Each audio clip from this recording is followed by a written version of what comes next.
All right, folks, welcome in to Pickaxe and Roll, brought to you by our good friends over at Superbook Sports. I'm your host, Ryan Blackburn, at NBA Blackburn on Twitter, part of the Mile High Sports Podcast Network, and I am excited to chat about the Denver Nuggets. Let me just tweet out that I am going live now. As the Denver Nuggets, they had practice today. They had some good times. They got in a good work, and Michael Malone was very happy to chat about the work that they got in and some of the rest that they've gotten. And we will chat about some of that. We'll chat about some deadline stuff as well. I wanted to make sure to be able to have a good conversation there. Good stuff here. And I'm looking forward to chatting with everybody, of course. Yeah, just sent out that tweet here real quick. All right. Practice today was interesting.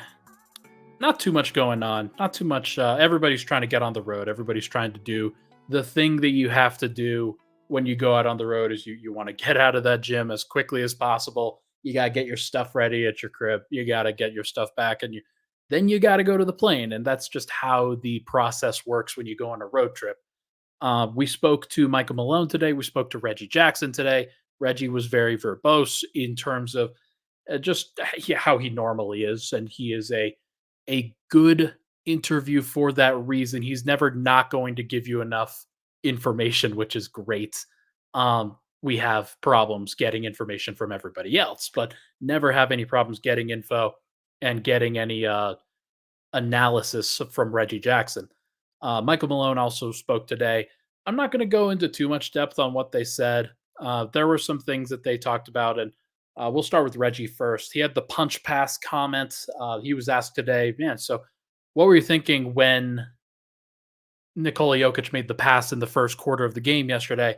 And he was like, oh man, I couldn't believe it. I turned to DeAndre Jordan sitting next to me and said, Peyton has to make that. And then he called it like voodoo. He called it like, uh, there was some Japanese, uh, stuff there. There was like, hey, did he move this with his mind like a Jedi? He was trying to figure out just exactly how he did it. But that was pretty interesting to hear from him. I asked him how he's doing. He's been asked a lot how he's doing physically. He's probable on the injury report tomorrow, and that should be made clear that look, he might be looking like he's dealing with some stuff, but sometimes guys look like they're dealing with some things. But he said he was all right. He said he's dealing with a very good training staff and coaching staff and players that like they will let him. That's what it was. A 42 Ultra. Thank you for the comment. Here is the Mr. Miyagi type shit. I think that's what he said. Um, yeah, sorry, I didn't have that in my notes down, but yeah, he's probable. He's dealing with a variety of things. He had the skin lesion. He had the um calf soreness, tightness, whatever you want to call it. He's been knocked on his butt a couple times, and it is very clear that like he's a little bit warmed down physically. So it honestly wouldn't surprise me if Denver, like Jalen Pickett, is in the G League right now. He's killing it. Colin Gillespie's been in the G League. He's not on assignment anymore. Colin Gillespie's now up at um he is now up at the Nuggets level. Jalen Pickett is still down there. But it wouldn't surprise me if they call back one of those guys and then try to get Reggie some time off at some point if he is available. Uh, I just think that Denver needs to have that forward thinking mentality if they can preparing for the playoffs. I kept trying to combine prepping and preparing right there just for a little bit, but uh no, I think they'll be okay. I think Reggie will be fine. This is not a situation that they're going to have to really stress about. Michael Malone was talking about just staying healthy. I also asked him about how the team was doing, and very few players on the injury report. It's just really Vlatko Chanchar, who he did mention, and he talked about how he is progressing faster than I think everybody thought that he would, and that he's running right now. He was going through a shooting workout while we were watching practice and while we were at practice, and Vlatko Chanchar is progressing pretty well. Now, I don't want anybody to like get things twisted. Vlatko's not going to play this year. I would be extremely surprised if Vlatko actually played.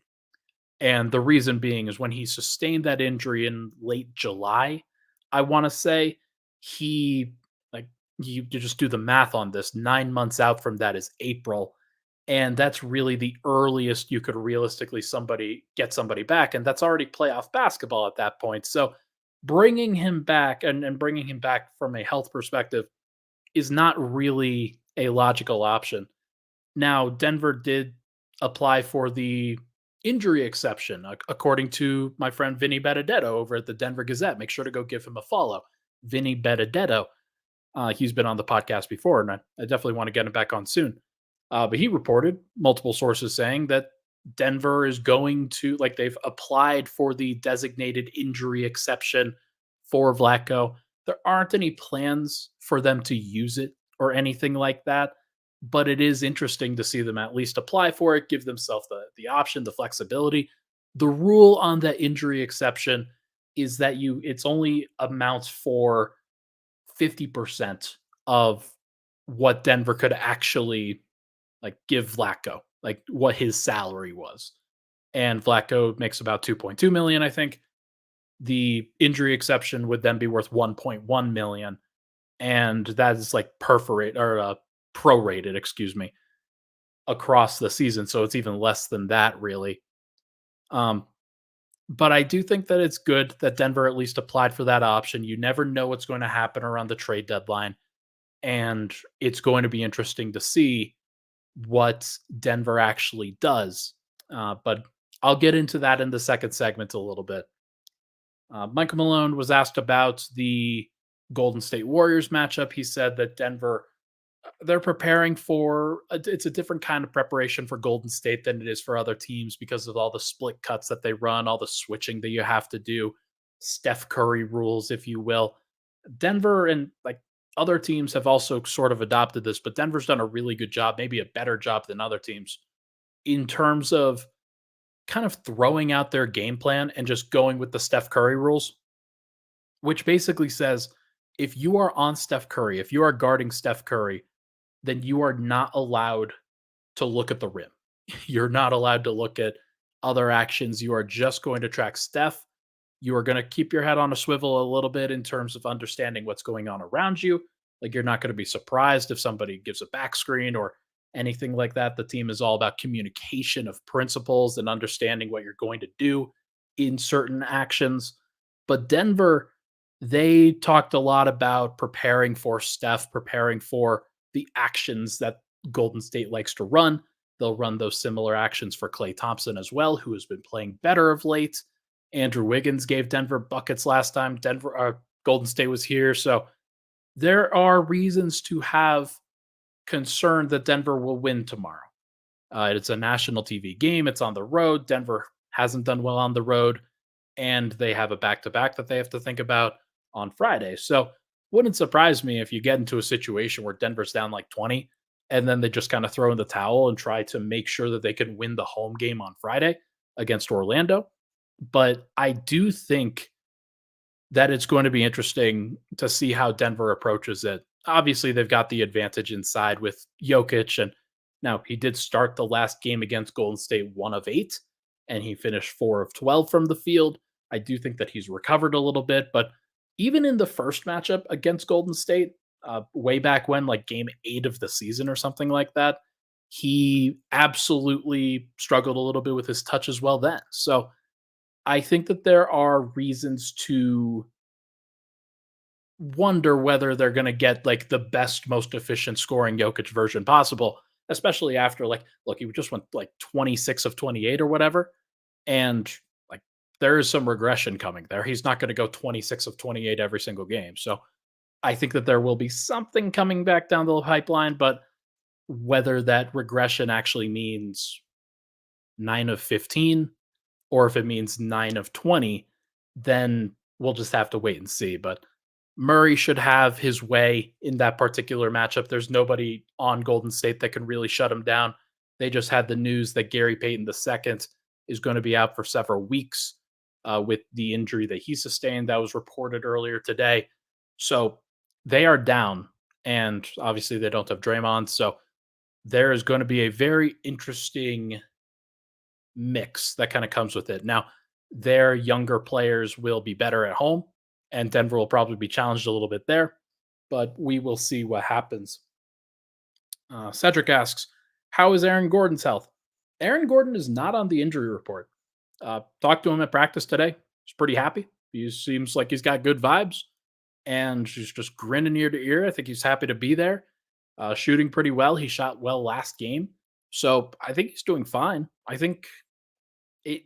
If you told me that he didn't sustain a traumatic event, then I'd be like, sure, yeah, I guess that makes sense. But he is dealing with his situation pretty well, and I think he's collected pretty well. He doing everything that he can to get himself back onto the court, and I think he's just at his happiest when he's on the basketball court. That's just the player that he's been described to us as. It's just a guy who loves to be out there, loves to be there for his team, and clearly Denver was getting after it today. They got some good vibes. I think that there are some reasons to believe that he's in a good spot. So I think Aaron's doing pretty good. I think he's in a good place. Um, Joshua, I'm going to answer those questions. He asked who is eligible to be traded, and then can they even trade Reggie or Zeke? I'll answer both of those questions in the coming in the next segment. I will answer them soon. Um, I think Denver gets this win against Golden State. It's going to be tough. I do think that Denver and Nuggets fans should gear themselves up for a battle. Like Steph just had what 36 and did really well in his last matchup. And all you need at that point is you need some good performances from guys, not great performances from guys. So and they can get that at home. So I'm curious to see how it goes, and we will see what ultimately becomes of it. But I know everybody's here for the trade deadline talk. So when we come back, I am going to do a little bit of a trade deadline look ahead and talk about the buyout market and the trade deadline and things like that. And we will sort of go through that entire discussion. But first, everybody, this podcast, as you know, it's brought to you by our good friends over at Superbook Sports. You can win a trip to the biggest football game of the year, courtesy of Superbook Sports. Superbook will fly you and a friend to Las Vegas for February's championship game, and you will get 2 tickets to that game plus a 3-night hotel stay. All you have to do is place a $25 same game parlay between now and January 7th, which is coming up very, very shortly, and you're automatically entered to win. So wager and win a super trip courtesy of Superbook Sports. Visit superbook.com for terms and conditions. Gambling problem, call 1-800-GAMBLER. We'll be right back on Pickaxe and Roll.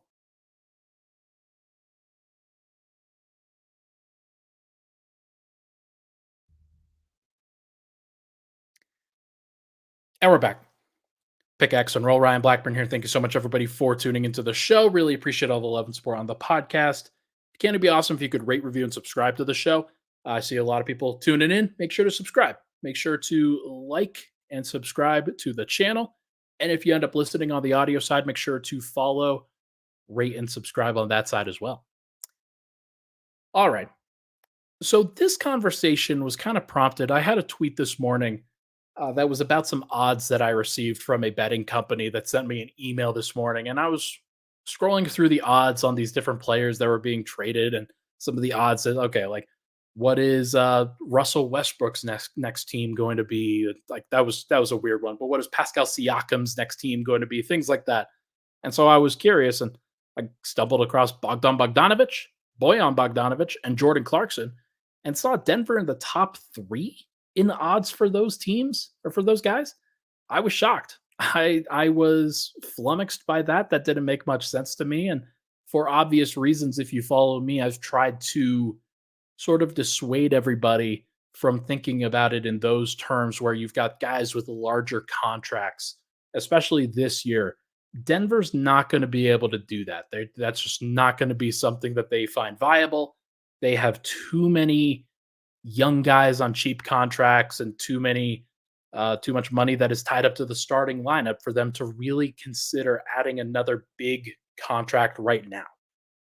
And so guys like the Bogdanoviches and Jordan Clarkson, as helpful as they might be, are just not going to be players that Denver can really go after.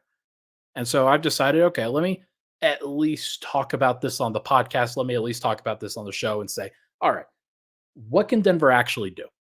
We're just over a month out from the trade deadline. I think it's like February 10th or 8th or somewhere around there. So just over a month.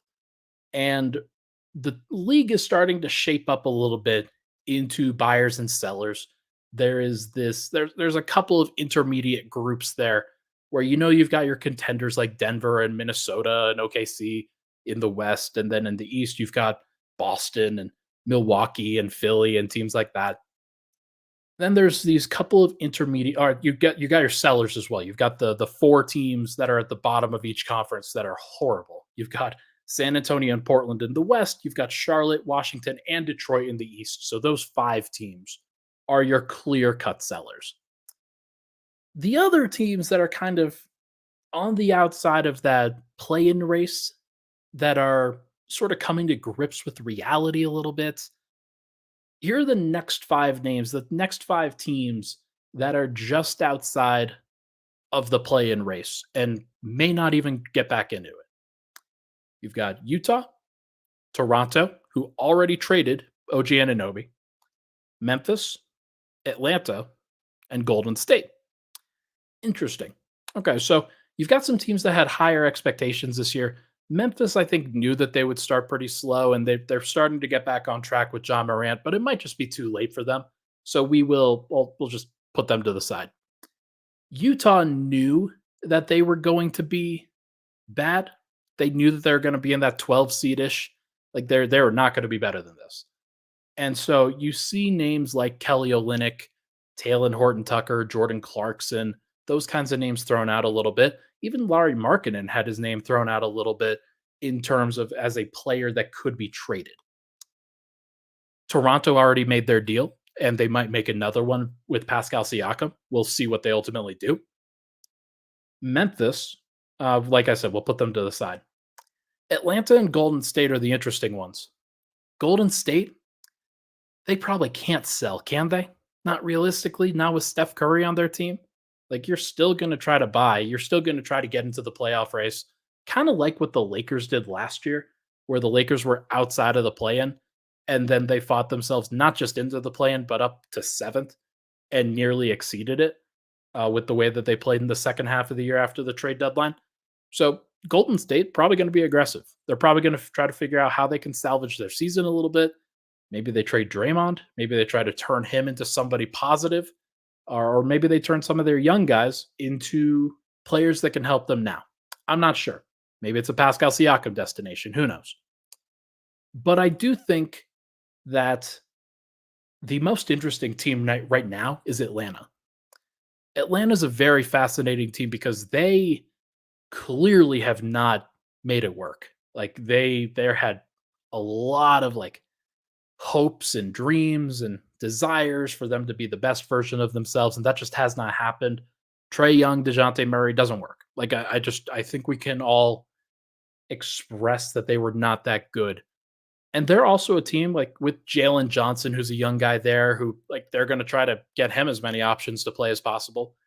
Guys like DeAndre Hunter and Sadiq Bey and AJ Griffin and I don't know, maybe even Clint Capella, but certainly DeJounte Murray. Like, I don't think they're going to trade Trey Young, but they might like kick the tires on just about everybody else. So outside of Jalen Johnson. So that is an interesting team. That's an interesting one that I would think about. And Cedric says it in the comments. Atlanta is like the Portland Trailblazers with CJ and Dame. I think there's some truth to that for sure because they can't defend either, despite the fact that everybody thought that DeJounte Murray would be that guy. He's just not that guy. Like he's not that guy, pal. But so that's kind of where I start with a lot of my conversations about what Denver can do, where they can go, who they can ask. And there are some other teams that are in the play-in. Here, let me just list them right now. Cleveland, New York, Brooklyn, Chicago, Dallas, Phoenix, Houston, Lakers. Those are also some teams that could be considered as sellers, depending on who you ask. The Lakers are not going to sell. New York is not going to sell. Dallas probably not going to sell. Phoenix not going to sell. But Houston might. Cleveland, they're so injured that they might too. Brooklyn, they might. It just depends on the guy. And then Chicago, certainly. Like they should be sellers. But I mean, They should have been sellers 3 years ago, and they still haven't been. So who knows what they're going to do? Anyway, back to Denver. Denver has needs. Like if you've watched the team this year, you know that their starting lineup is great. You know that Reggie Jackson's filled in pretty well, and you know that some of the young guys and Julian Strother, Peyton Watson, Christian Brown, they've all filled in reasonably well for what they've needed to do off the bench. Now, that's not perfect, and there's the distinct need for a backup five, but it's not quite that because if you remember last year, obviously, Denver played Aaron Gordon as their backup five man. They just decided, screw it, we're fine, we're going to be okay with this. Backup five is going to be AG. The problem that you run into this year is that Jeff Green last year, for all of his faults and for all that he wasn't perfect, he certainly wasn't. For all of Jeff Green's faults, he was able to switch on to centers and be just fine.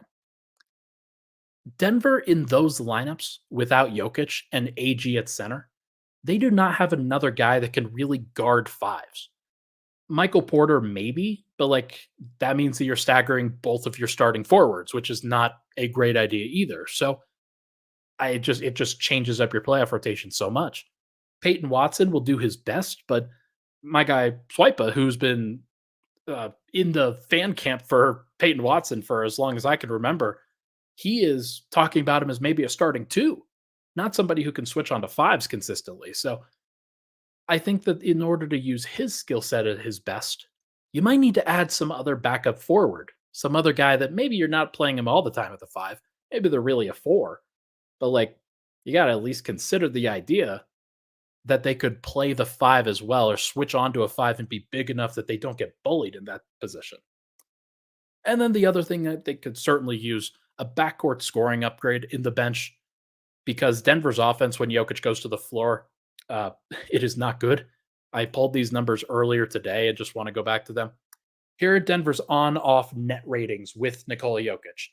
On the court, plus 13.3 net rating, 124.9 offensive rating, 111.6 defensive rating. That is the 97th, 96th, and 81st percentiles in the entire NBA. So elite offense, good defense. Pretty good. Off the court, minus 13.7 net rating. That's in the 6th percentile. 102.9 offensive rating, the 2nd percentile. And 116.6 defensive rating, which is worse, but still 43rd percentile. You're still okay. It's not great, but it's still okay. Denver, they need some offensive help. And so if you could get some sort of backcourt option that could really help out, maybe an upgrade over Reggie Jackson, that'd be great. That'd be ideal. It's why Denver, like when you list guys like Bogdan Bogdanovic, Bojan Bogdanovic, Jordan Clarkson, that's why you can't really turn your nose up at it because if Denver had the salary to be able to get it done, they probably would explore those situations. They would explore options like that. They just don't have that flexibility. So you got to think smaller. You got to think a little bit differently in that situation. So I'm not going to talk about those guys right now. I'm not going to talk about guards. I'm going to mostly talk about bigs here because I think that that's where we need to go. And the other thing before I share names, Zeke Naji's poison pill is something that a lot of people have asked me about. So I am going to explain it here at the 24-minute mark of this podcast. Zeke Naji signed an extension for 4 years, $32 million. He has a player option on the end of that. That's a good deal for him. Got some good flexibility, $8 million per year. Good on his contract, or good on his agent, good on everybody. There's a poison pill that occurs when you sign a deal like that. And what that does is for 1 year after signing the deal, and actually it expires at the start of the new league year for this. The outgoing salary for Zeke Naji's contract is going to be way smaller than the incoming salary for another team. So what I mean by that, Denver's basically like Zeke Naji's being paid $4.3 million this year. That is what Denver would be sending out in a deal. And so Denver can only receive back 4.3 million. The incoming team has to think about it differently.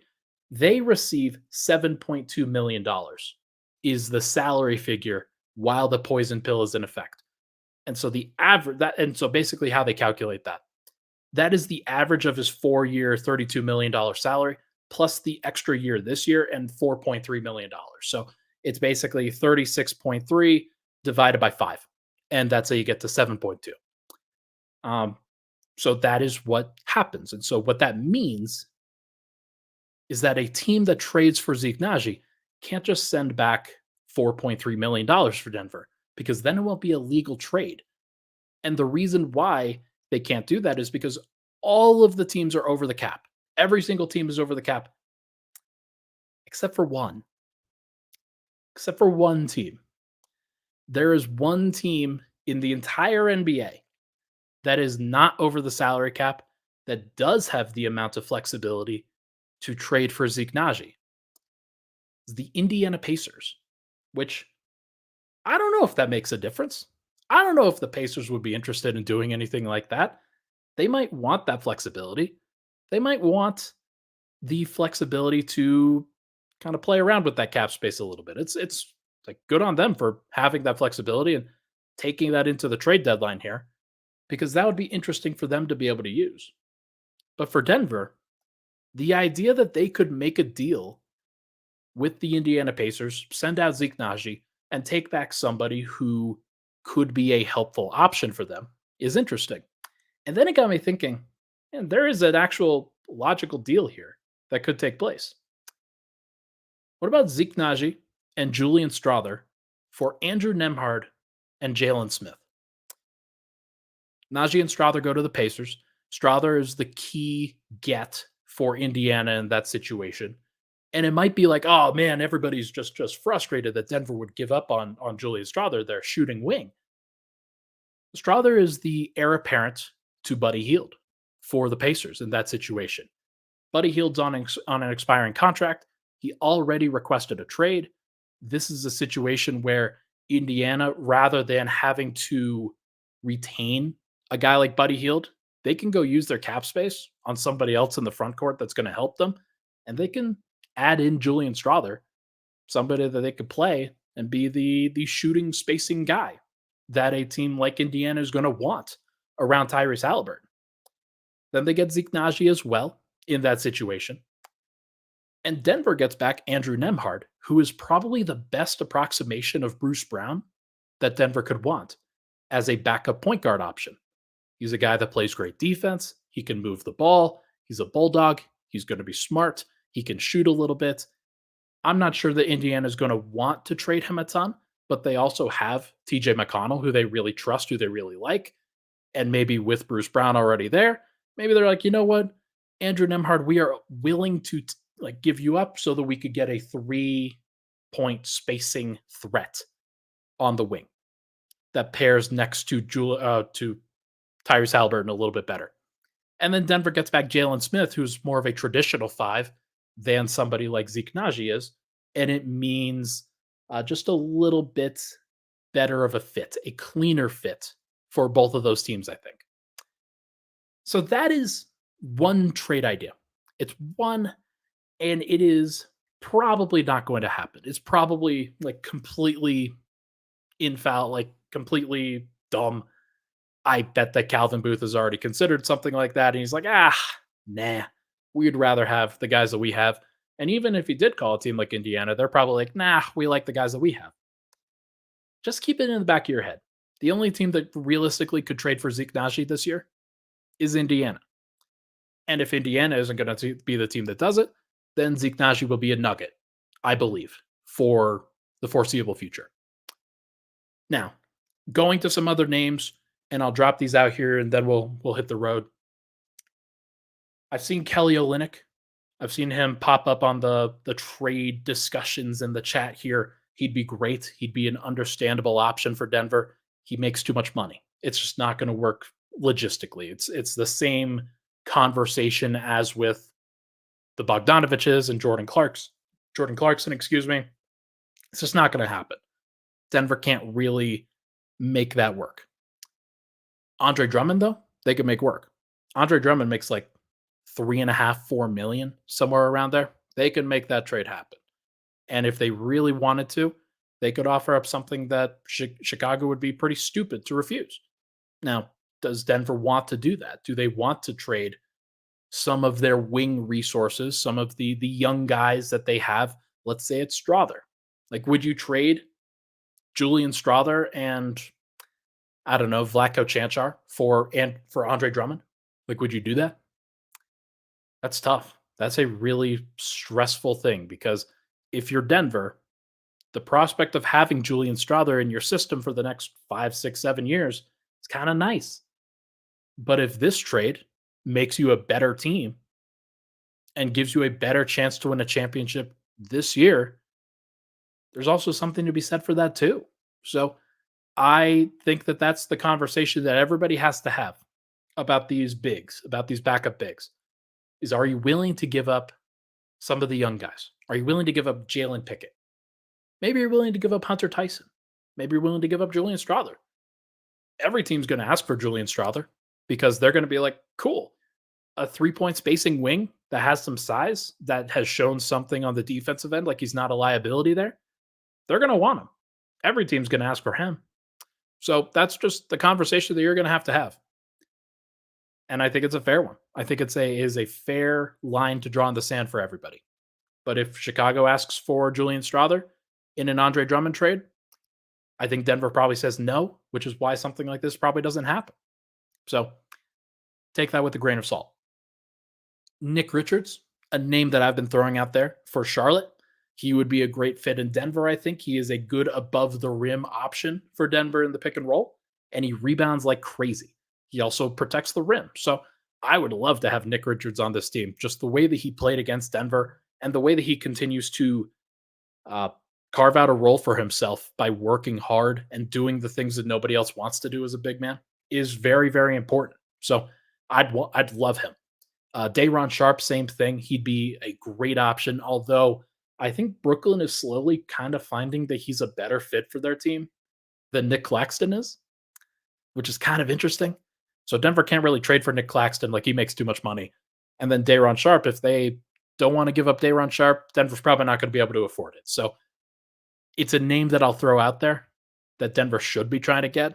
They probably won't get him. Xavier Tillman, same thing. Like Xavier Tillman is a 2020 draft pick. He didn't get a contract extension.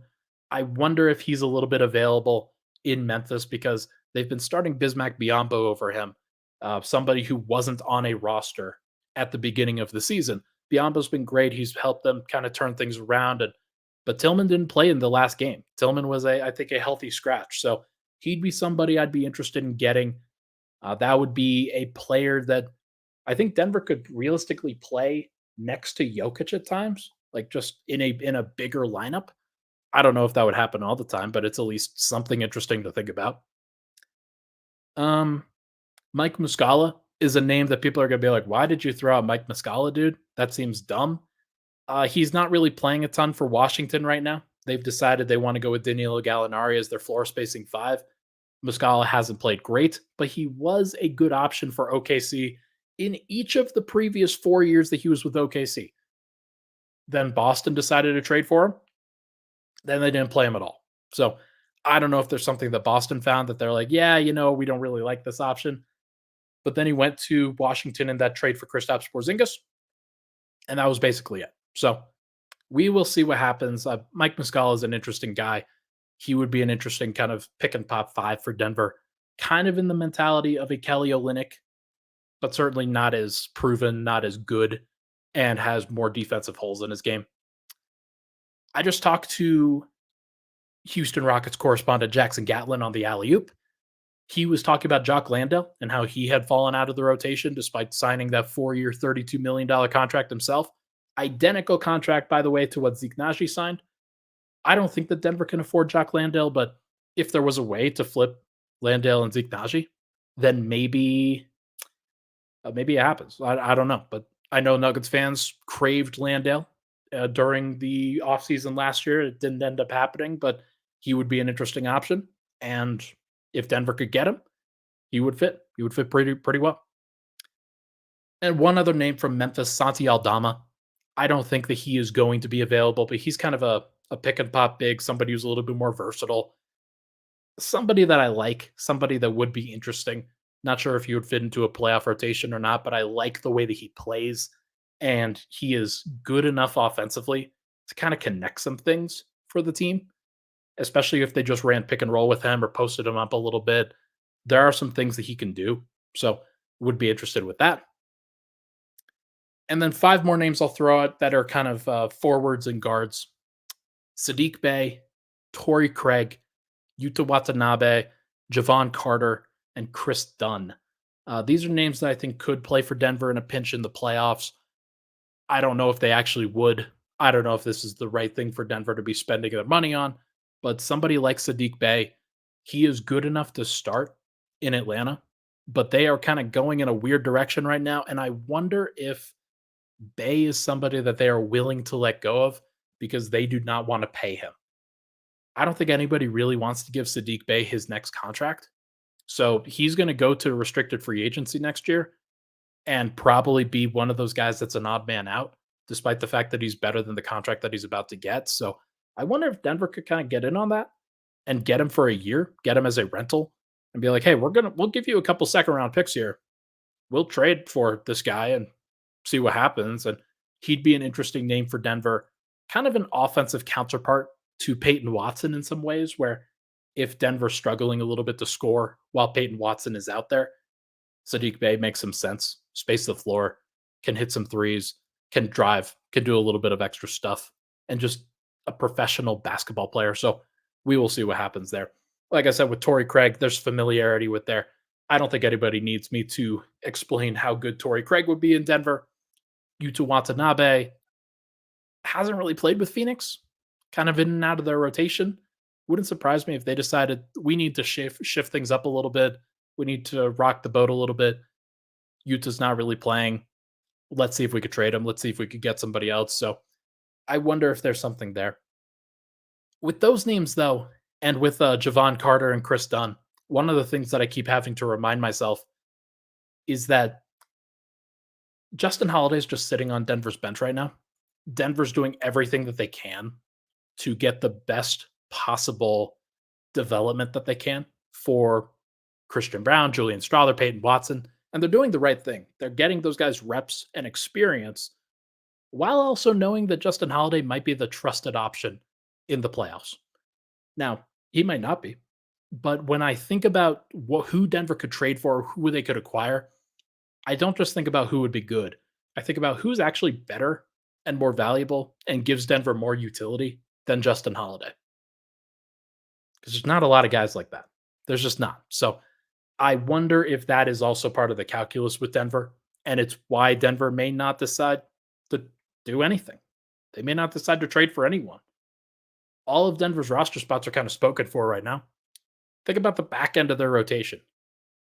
DeAndre Jordan is on the roster. He's going to stay on the roster. That's not going to change. Even if he's not really going to play, even if he's not going to do too much, it's probably not going to happen. Vlatko Chanchar, he's injured right now. I don't think Denver's going to be in a situation where they're going to cut him. I don't think they're in a situation where they're going to just now he might be matching salary. It might have to happen, but I do think, I love that, Alex. Thank you. Alex says my favorite player is Jamal Murray. I always say that here. LOL. Thank you, Alex. That's always a good pick me up for me because my favorite player for Denver is also Jamal Murray. No, I think so. If you speak for the roster spots, Cam is now hopping into the chat. Thank you very much. DeAndre Jordan's going to be there. Justin Holiday is going to be there. And then you've got Tyson, Strawther, Pickett as five other guys, and then Justin Holiday. So those are roster spots that are just kind of taken up that are going to be used. And if you're going to exchange that, if you're going to add one of these guys, then one of the young guys is going to have to be the trade fodder for that. So it's about who are you thinking about moving? Who are you willing to move? And that'll be an interesting conversation to have. Swipa says, the Denver Nuggets are trading Ryan Blackburn to the Charlotte Hornets for an unprotected first-round pick in 2029 and a top 10 protected first-rounder in 2030. The team is doing this to clear cap space. Damn. Once that happens, man, it's gonna be brutal. Gonna be brutal out here in these streets. If I get traded to clear cap space, then I'll just know I was never loved in the first place. That's an unfortunate reality here. But we move. Charlotte's getting a good one. You already know that the most important thing is that they're just getting somebody who is going to provide ample amounts of energy and respect, and just you're not going to get that respect around here with riffraff like Swipa. It's just crazy, crazy out here in these streets. So, oh man, thank you so much. It's good to see you, my friend. All right, folks. I think that is going to do it for this episode of Pickaxe and Roll. If you have any other names that I didn't mention that you would like me to discuss, leave them in the comments for this video. Leave them in the replies here, and I'll try to get to some of them offline. I'll try to get to some of them in tweets. You can always tweet me, and I'll try to respond to everything that I can, or just DM me if you don't want it public. So, thank you so much, everybody, for tuning into the show. Appreciate all the love and support. What a way to end! What a way to end where I got traded to Charlotte. Man, it's only 90 minutes away from my old stomping grounds in Columbia, South Carolina. So who knows? Maybe we'll get some good vibes there. Everybody, thank you so much for tuning in. Hit that like button, hit that subscribe button on the way out. We'll talk to you guys tomorrow.